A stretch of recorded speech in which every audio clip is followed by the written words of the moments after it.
My name is Elena Vargas and I am 34 years old. 2 weeks before my wedding, everything seemed under control. The dress hung in the closet, the invitations were confirmed, the venue was reserved, and my fiancé Sebastian acted like the calmest man in the world, as if nothing could break the peace we had built for years. But that afternoon my parents invited him to dinner without telling me first. Although at first I did not think much of it, something in my mother's tone on the phone made an uncomfortable knot form in my stomach. When I arrived, they were already seated in front of him with a strange, overly serious expression for a simple family dinner.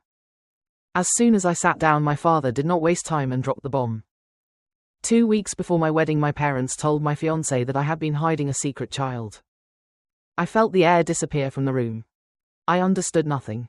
My mother nodded firmly and added, "You are a liar, you always have been," as if repeating an absolute truth.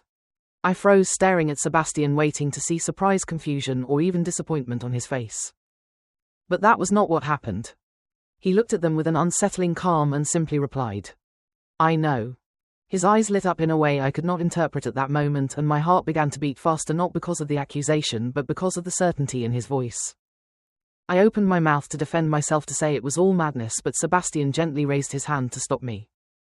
Then he continued, "I know they made it up, and I have the full private investigator report right here."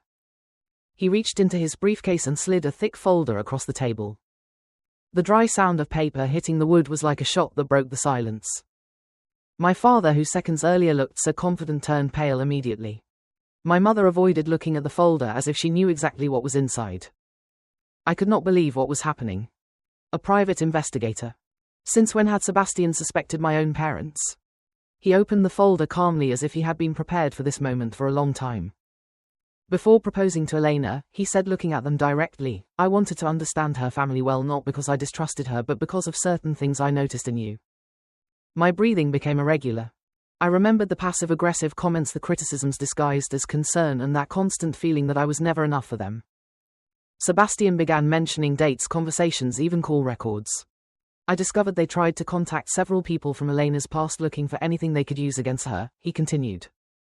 My hands began to tremble under the table. It was not just a false accusation, it was a plan. They even spoke with someone who had legal problems years ago and tried to link her to a supposed child that never existed, he added. My father's face lost all its color, exactly as the moment I never thought I would live. My mother finally spoke, but her voice no longer held the same firmness. "We only wanted to protect him," Sebastian interrupted with firm serenity. "You did not want to protect him. You wanted to control her." That was the moment everything fell into place in my head, like pieces of a puzzle I had always avoided completing. My childhood, the decisions they made for me, the times they sabotaged my relationships without me noticing, everything pointed to the same thing. And now they had crossed the most dangerous line, trying to destroy my future. He closed the folder slowly and looked at me for the first time since it all began. There was no doubt in his eyes, only a confidence that made me feel stronger than I had in years. I swallowed, trying to process the betrayal in front of me. It was not just pain, it was a mixture of rage, sadness, and brutal clarity. Because in that instant I understood something I had ignored for too long. My own parents were not on my side. And while silence took over the table again, I knew this dinner was not only going to change my wedding, it was going to change my entire life. I do not remember exactly how long I stayed silent after Sebastian closed the folder, but I do remember the feeling as if my entire previous life was crumbling before my eyes, and at the same time something new began to take shape inside me. I looked at my parents, hoping perhaps for an apology, a coherent explanation, something that would let me understand this was not as cruel as it seemed, but all I found was discomfort. My father avoided my gaze, and my mother, for the first time in my life, seemed to have lost control of the situation. "Did you really think this would work?" I asked finally, with a voice firmer than I felt inside. No one answered. Sebastian remained calm beside me, not interrupting, giving me the space I needed to face it. Inventing that I have a secret child, I continued, feeling the rage starting to replace the initial shock. Destroying my relationship right before my wedding. My mother tried to approach me, but I moved away slightly. I was not ready for her touch. Not after what I had just discovered. "Elena, listen to me," she began. But this time I was the one who interrupted. "No," I said clearly. "I have listened to what you want to say my whole life. Now it is my turn." I felt a knot in my throat, but I did not let it stop me. "You have always tried to decide for me.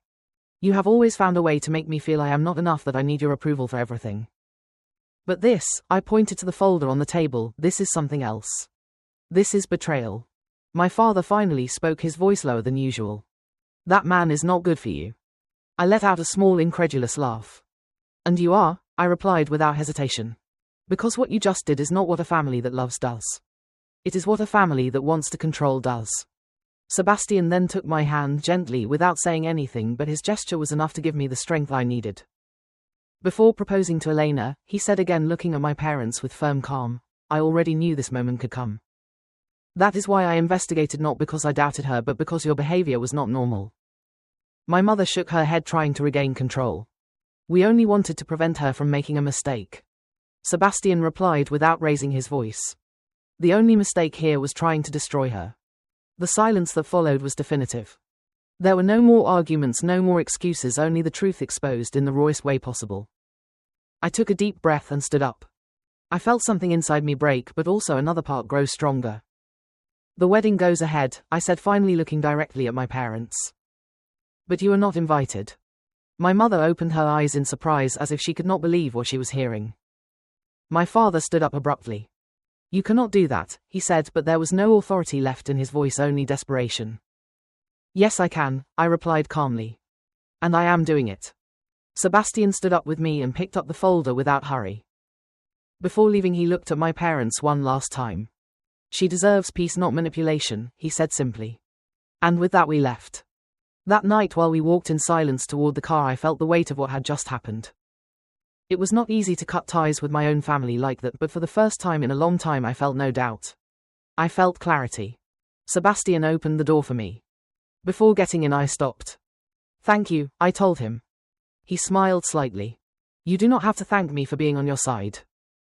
2 weeks later, the wedding day arrived. It was not perfect, but it was real. Without lies, without manipulation, just us surrounded by people who truly wanted to see us happy.